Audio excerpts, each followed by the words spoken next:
ভারতবর্ষতে 60% প্রায় যুবকরা আছে বা যুবতীরা আছে এবং সেই ভারতবর্ষে বাংলার মতো এক প্রদেশ এখানে চাকরি নেই। এক সময় 56,000 যেখানে কলকারখানা ছিল, আজকের দিনে দাঁড়িয়ে বাংলা হয়ে গেছে এখান থেকে পরিযায়ী শ্রমিক সাপ্লায়ার। প্রতি বছর 55 থেকে 60 লক্ষ শ্রমিক বিজেপি শাসিত রাজ্যে তারা কাজের সূত্রে তারা সেখানে যায় পরিযায়ী শ্রমিক হিসাবে। এবং মমতা ব্যানার্জি 34 বছরে বাম শাসনের তোলাবাজি, তারপরে মমতা ব্যানার্জি সিপিএমের 1 নম্বর ছাত্রী, তিনি আরও বাজে পরিস্থিতিতে বাংলাকে নিয়ে গেছেন এবং কোনো জায়গায় আজকে দিনে দাঁড়িয়ে কোনো নিয়োগ নেই। ভারতীয় জনতা যুব মোর্চা প্রদেশ শাখা এবং আমাদের পার্টি এটা মনে করে যে বাংলায় লড়াই সংগ্রামের মধ্যে দিয়ে আমরা ক্ষমতায় আসতে চাইছি, তাই আজকে নিয়োগের দাবিতে যুবতীদের কাছে আমরা যাচ্ছি। এবং আপনারা দেখলেন আপনাদের মিডিয়ার মাধ্যমে যে প্রচুর কাঁচরাপাড়া কলেজ যে কলেজের সামনে আমরা দাঁড়িয়ে আছি, মোটামুটি কলেজ মোড়ে প্রচুর ছাত্রছাত্রীরা তারা স্বেচ্ছায় এসে এই ফর্মটিকে সাইন করে মুখ্যমন্ত্রীর কাছে পাঠাতে চাইছেন। তার সাথে এটাও ঠিক, বহু ছাত্রছাত্রীরা তারা ভয় পাচ্ছেন যে তারা যদি এখানে সই করেন তাদের উপরে চড়াও করবে, তাদের উপরে তৃণমূল ছাত্র পরিষদের গুন্ডারা, ক্রিমিনালরা তাদের আক্রমণ চালাবে তাদের উপরে, তারা এখানে পড়াশোনা করতে পারবে না। কিন্তু প্রচুর ছেলেরা, প্রচুর যুবতীরা তারা সাহস দেখিয়ে তারা এসে এই ফর্মে সই করছেন এবং তারা বলছেন যে চাকরি দরকার, তাই বিজেপি সরকার। আগামী 2026 চাকরি পাওয়ানো হচ্ছে আমাদের মূল ম্যানিফেস্টো। যুবতীদের প্রতি হাতে কাজের ব্যবস্থা, এই দাবি নিয়ে আজকে আমরা মাননীয় মুখ্যমন্ত্রীর কাছে এই চিঠি পাঠাচ্ছি এবং এই চিঠিতে আমরা খুব স্পষ্টভাবে লিখেছি যে 15 বছরে আপনার অপশাসন এবং দুর্নীতিগ্রস্ত এই সরকার, তৎসহ আপনার সরকারে আজকে দিনে দাঁড়িয়ে কোনো চাকরি নেই। আপনার নেতা মন্ত্রীরা 26,000 চাকরি থেকে নিয়ে প্রাথমিক শিক্ষক নিয়োগ দুর্নীতি সহ একাধিক নেতা মন্ত্রীদের ক্যাশ টাকা এবং বান্ধবীদের সাথে, বয়স্ক মন্ত্রী কিন্তু বান্ধবীদের সাথে তাদের ধরা পড়ছে, তাদের ব্যক্তিগত জীবন সেটা নিয়ে আমাদের বলার কিছু নেই। কিন্তু চাকরিটা ওদের বাপের চাকরি নয়, চাকরিটা বাংলার জনগণের চাকরি। আমার আপনার ট্যাক্সের টাকা দিয়ে সেই চাকরি পাওয়ার কথা, সে ট্যাক্সের টাকা চুরি করেছে তৃণমূলের বহু নেতা মন্ত্রীরা। তাই আজকে আমরা ওনার কাছে এই চিঠি পাঠাবো, কয়েক লাখ চিঠি নবান্নতে পাঠানো হবে। মমতা ব্যানার্জি চেয়ার নড়ে যাবে আগামী 2026 নির্বাচন, আমরা এটাই দেখব। মমতা বন্দ্যোপাধ্যায় যে দিল্লি গেছে অভিযোগ করছে যে দিল্লির পুলিশ পালাচ্ছে, ওনাকে দেখে আর্মিও এক সময় পালিয়েছিল এবং উনি আর্মিকে অপমান করেছিলেন। যে আর্মিকে দেখে গোটা বিশ্ব ভয় পায় ইন্ডিয়ান আর্মিকে দেখে, পাকিস্তান থরথর করে কাঁপে এবং পালিয়ে যায় ইন্ডিয়ান আর্মিকে দেখে। ইনি কোন সা বড় হরিদাস পাল, এনাকে দেখে দিল্লি পুলিশ পালাবে? দিল্লি পুলিশ কেন্দ্র সরকার আওতায় পড়ে এবং উনি যেখানে গেছিলেন, যেই এলাকায় গেছিলেন, যে প্রদেশে গেছিলেন, সেই প্রদেশে ল অ্যান্ড অর্ডার সেখানকার পুলিশের হাতেই। উনি সংবিধানটা পড়েননি পুরো। আমি মানে একটা প্রদেশের মুখ্যমন্ত্রীকে অশিক্ষিত বলতে খারাপ লাগে, কিন্তু আমি বলতে বাধ্য হচ্ছি উনি সংবিধান পড়েন না, উনি আইন জানেন না, অশিক্ষিত মুখ্যমন্ত্রী। তার পাশে একটা ভুয়ো সার্টিফিকেট নিয়ে ওনার ভাইপো হাঁটে, নাকি আইআইপিএম থেকে MBA করেছিল। ভুয়ো সার্টিফিকেট দিলে এই ধরনের কথাই মুখ থেকে বেরোবে, যেই প্রদেশে যাবে সেখানকারই পুলিশ থাকবে।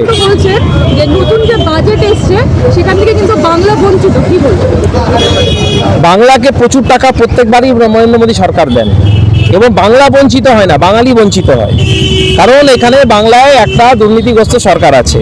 কেন্দ্র সরকার আবাস যোজনা থেকে নিয়ে এডুকেশনের জন্য, স্বাস্থ্যের জন্য কোটি কোটি টাকা পাঠায়। আয়ুষ্মান ভারতের মধ্যে দিয়ে প্রচুর সাধারণ মানুষের পরিষেবা দিতে কেন্দ্র সরকার চেয়েছিল, তো সেই বাঙালিদের বঞ্চিত করেছে এখানকার সরকার। কোনো বাংলা বঞ্চিত হয়নি। বাংলার জন্য বিশেষভাবে কেন্দ্র সরকার তারা নিজের ব্যবস্থা করছে, যাতে আগামী দিন বাংলা গোটা দেশকে পথ দেখাবে, এই ব্যবস্থা কেন্দ্র সরকার আজকে চালাচ্ছে। কিন্তু দেখা যাচ্ছে যে তৃণমূলেরই কিছু লোক তারা বলছে দিল্লিতে এবার দিল্লি কাঁপিয়ে দেবে মুখ্যমন্ত্রী মমতা বন্দ্যোপাধ্যায়। নন্দীগ্রাম কাঁপাতে পারলেন না, দিল্লি কাঁপাবেন? জোকার একটা। আর তার পাশাপাশি আপনাদের যে দলের যিনি রয়েছে অমিত শাহজি, তিনি কিন্তু বলেছে সিপিএম ভালো ছিল। সেক্ষেত্রে আপনারা বলছেন আবার তৃণমূলের সেই সিপিএমের বোন মমতাকে। দেখুন, উনি কোন প্রেক্ষাপটে বলেছেন আমি শুনিনি। উনি কোন প্রেক্ষাপটে বলেছেন, নিশ্চয়ই উনি দেশের গৃহমন্ত্রী। ওনার কথার উপরে কোনো কথা আমার বলার সাহস নেই। উনি দেশের গৃহমন্ত্রী, খালি আমার না, আপনারও গৃহমন্ত্রী এবং মুখ্যমন্ত্রী মমতা ব্যানার্জিরও গৃহমন্ত্রী উনি দেশের। ওনার কথার উপরে কোনো কথা বলার আমার অধিকার নেই। রাজ্যের থেকে এটাও দেখুন, এটাও কিন্তু ল অ্যান্ড অর্ডারের ক্ষেত্রে খুবই একটা নেগেটিভ জিনিস। যেই প্রদেশে উনি যাচ্ছেন সেই প্রদেশে ল অ্যান্ড অর্ডার সেখানকার পুলিশই কিন্তু সামলাবে। আমি তো প্রথমেই বললাম যে এই মুখ্যমন্ত্রী সংবিধান পড়েন না, তাই উনি এই ধরনের কাজ করেন। মুখ্যমন্ত্রী অভিযোগ করছে দিল্লি পুলিশ কোনো কাজ করছে না। এটা উনি টেকবেন নাকি? দিল্লি পুলিশ যখন কাজ করছে না, ওনার ভাই তো হেরে গেল এখানে, ভূত হয়ে গেল, অরবিন্দ কেজরিওয়াল হেরে গেল। তো উনি দেখবেন নাকি দিল্লি পুলিশ কাজ করছে কি করছে না? সব জায়গায় নাক গলানোর দরকার আছে? উনি যেই প্রদেশে আছেন সেইখানকার পুলিশ কাজ করুক না, এখানকার নারীদের সুরক্ষা দিক না, উনি আগে শিক্ষা দিক না, উনি আগে নিয়োগের কাজ করুক না, হাসপাতালগুলোতে এই পরিস্থিতি, সেই হাসপাতালগুলো ঠিক করুক না।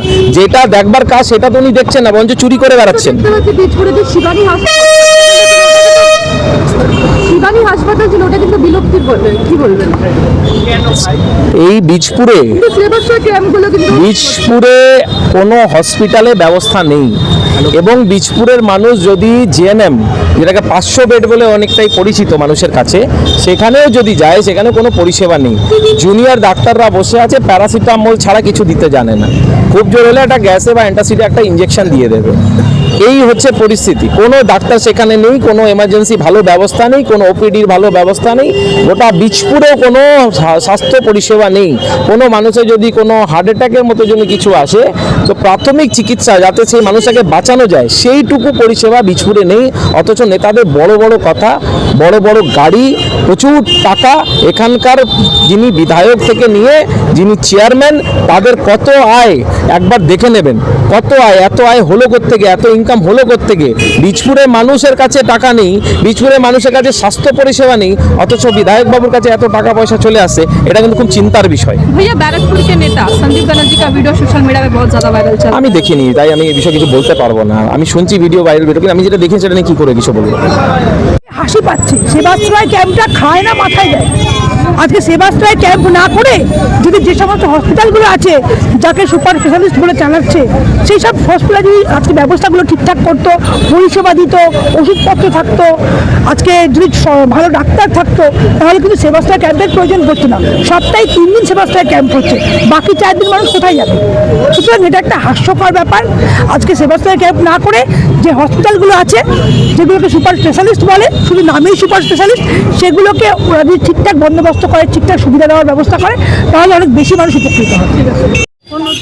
এই যে উদ্যোগটা নিয়েছে যে মমতা বন্দ্যোপাধ্যায়ের কাছে এবার লিখিত যে অভিযোগগুলো যাচ্ছে বাংলায় চাকরি নেই চিঠি, ঠিক আছে?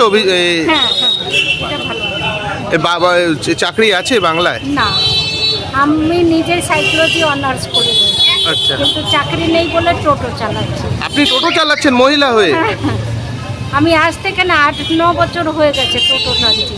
এখন টোটোতে অনেক ঝামেলা আছে ভাই।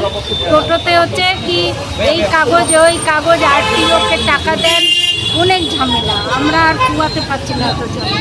এই নারী হয়ে আপনি টোটো চালাচ্ছেন, এদিকে আপনি গ্র্যাজুয়েশনও কমপ্লিট করে রেখেছেন, অনার্স বলছেন, কি বলবেন এই বাংলার সরকারের বিরুদ্ধে? সরকারের বিরুদ্ধে কিছুই বলবো না, এতটাই বলবো নিবেদন আছে মমতা বন্দ্যোপাধ্যায় থেকে কি আমাদের চাকরি চাই। আচ্ছা, আমরা গ্র্যাজুয়েশন করে রয়েছি, পড়ে লিখে এই গালাগালি মন্দ শুনতে হয়, বুঝেছেন তো?